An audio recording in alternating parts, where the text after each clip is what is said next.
নমস্কার বন্ধুরা, কেমন আছেন সবাই? আশা করি সবাই খুব ভালো আছেন আর আমিও খুব ভালো আছি। তো প্রতিদিন কেমন আজকে একটি নতুন ভিডিও নিয়ে আপনাদের কাছে হাজির হয়েছি। তো দেশ এবং দেশের বাড়ি থেকে যারা আমার ভিডিওটি দেখছেন তাদের সবাইকে পরিস কিচেন ব্লগে স্বাগত। তো বন্ধুরা, আজকে আমি আমার ভিডিওটি শুরু করছি দুপুরে রান্নাবান্না থেকে শুরু করছি, কারণ সকালে তেমন একটা ভিডিও কিছুই করা হয়নি, তেমন কিছু করিও নি। তো দুপুর থেকে ভিডিওটি করা হচ্ছে, তো শুরু করছি রান্নাবান্না দিয়েই। তো বন্ধুরা, আমার পুরোপুরি ভিডিওটি আপনারা ওয়াচ করবেন আর দেখে আপনাদের একটি ভালো মন্তব্য আমার কমেন্ট বক্সে লিখে দিয়ে যাবেন। আর যদি বেশি ভালো লেগে যায় তাহলে সাবস্ক্রাইব করে আমাকে আপনাদের বন্ধু বানিয়ে আমার পাশে থেকে যাবেন। তো বন্ধুরা, চলুন এখান থেকে ভিডিওটি শুরু করা যাক। তো আজকে আমি ফার্স্টেই বলেছিলাম যে আজকে আমি দুপুরের থেকে আমার ভিডিওটি কন্টিনিউ করছি।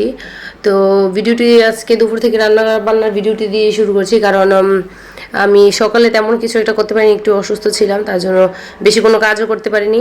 তাই দুপুরে রান্নাবান্না থেকে ভিডিওটি কন্টিনিউ করছি। আর এইদিকে আমি রুই মাছ নিয়েছি কিছু, সেই রুই মাছগুলোকে আমি ভেজে কড়া করে নামিয়ে নিচ্ছি, কারণ রুই মাছের ভুনা ভুনা তৈরি করবো আজকে। তার জন্য রুই মাছগুলোকে একটু ভালো করে ভেজে নিলে আমার কাছে মনে হয় ভুনাটা খুব পারফেক্ট মনে হয়।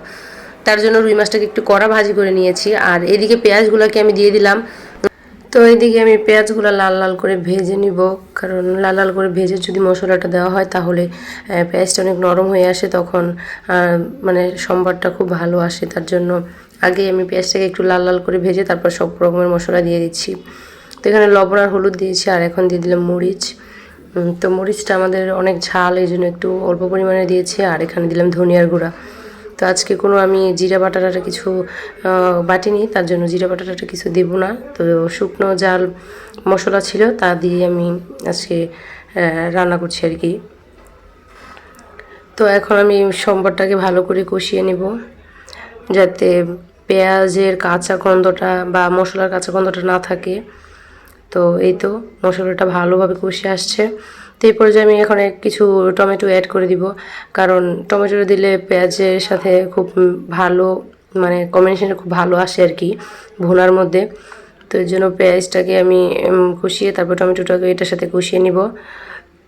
আর মরিচটা কিন্তু অল্প পরিমাণে দিয়েছিলাম, কিন্তু তাও কালারটা অনেক রং ধরেছে, মরিচের কালারটা অনেক সুন্দর, রান্নার পরও কালারটা অনেক সুন্দর মনে হয়। তো এখন আমি মাছগুলোকে অ্যাড করে দিয়েছি, তারপর আমি একটু নেড়েছি, তারপর এটার মধ্যে আমি মানে কিছুটা ঝোল অ্যাড করে দিব, কারণ এইভাবে তো আর নামিয়ে খাওয়া যাবে না, একটু তো ঝোল ঝোল থাকলে ভালো হয়। তো এখন আমি এটার মধ্যে একটু ঝোল দিয়ে দিব, একটু গরম জল দিয়েছি। আসলে গরম জল দিলেও মাছের তরকারিটা খুব ভালো মানায়, বা জল ফোটা জলটা দিলে তরকারিটার স্বাদটা একটু বেড়ে যায়। তো এই তো এখন আমি এটাতে ঝোল দিয়ে দিলাম। তো এটাকে ভালো করে কষিয়ে নিব। এখন ঝোলটা পুরোপুরি শুকাবো না, কিন্তু কিছুটা শুকাবো, যাতে মানে ভাত মাখার মতন কিছুটা ঝোল থাকে, সেই রকম অনুযায়ী রেখে আমি এখন 2টা কাঁচামরিচ আর ধনিয়া পাতা দিয়ে দিলাম। ধনিয়া পাতার সিজনটা এখন শেষ হয়ে আসছে, তো আমাদের ঘরে বেশি একটা ধনিয়া পাতা ছিল না, যেতটুকু ছিল ততটুকুই দিয়ে দিয়েছি। তবে এই তরকারিতে যতটুকু দরকার ছিল ততটুকু ছিল বাসায়। তো এই তো এইরকমই আমি এখন নামিয়ে নেব, বেশি শুকনো করবো না, বেশি ঝোলও রাখবো না।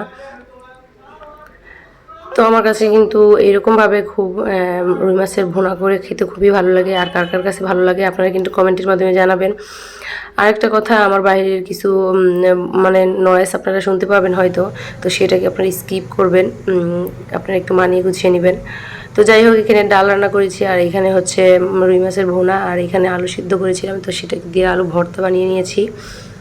তো এখন আমার রান্নাবান্না শেষ প্রায়। তো এখন আমি এই থালা বাসন যা আছে সবগুলোকে ধুয়ে মেজে ঘষে পরিষ্কার করে বেসিন টেসিন পরিষ্কার করব, তার জন্য কাজে লেগে পড়লাম আর কি। তো এখানে আমি আমার সব যত এঁটো থালা বাসন ছিল সব কিছু আমি ধুয়ে পরিষ্কার করে নিচ্ছি। আসলে কি, রান্নার সাথে সাথে যদি সব কিছু পরিষ্কার করে রাখা যায় তাহলে রান্নাঘরটা যদি ফ্রেশ করে যায় সাথে সাথে, তাহলে মনটা ফ্রেশ হয়ে যায়। আর মহিলা মানুষের তো রান্নাঘরের পর পরিষ্কার থাকলে সেটা কিন্তু নিজের কাছেও খুব ভালো লাগে কাজ করতে। তো আমিও এর ব্যতিক্রম কিছু নাই। আর আমরা দেখতে পাচ্ছেন আমার কড়াইতে একটু কালি বা হাঁড়িতে একটু কালি, ওই কালিটা আসলে কি আমার গ্যাস থেকে অনেক প্রচুর পরিমাণে কালি উঠে, তার জন্য কালিটা প্রতিদিন মাজার পরেও মানে কালিটা থেকেই যাচ্ছে, মানে কালিটা এমনভাবে উঠছে যে মনে হচ্ছে মাটির চুলাতে রান্না করছি, এরকমভাবে কালিটা উঠে। তো যাই হোক, ভাবছি চুলাটা চেঞ্জ করবো। তো দেখি আপনাদের ভাইয়া আসলে হয়তো চুলাটা একটু চেঞ্জ করব। তো এইদিকে আমার সব কাজ শেষ, এদিকে চলে আসলাম। তো এখানে কিছু ফল আছে, তো সেই ফলগুলোকে আমি পুজোর জন্য আলাদাভাবে রেখে দিচ্ছি। কিছু আপেল, বরই, তারপর একটা কমলা।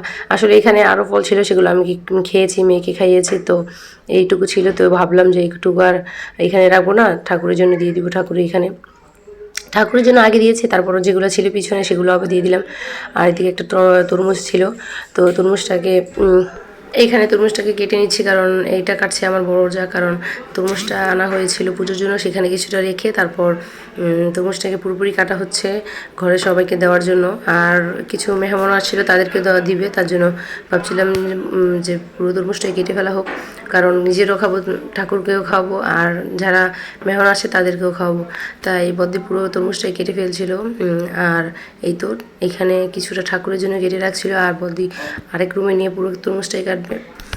তো তরমুজটা কিন্তু খুব ভালো ছিল, খুব মিষ্টি ছিল, আর কালারটাও কিন্তু খুব সুন্দর ছিল। আপনারা দেখতেই পাচ্ছেন কালারটা কিন্তু খুব কড়া একটা কালার আসছে।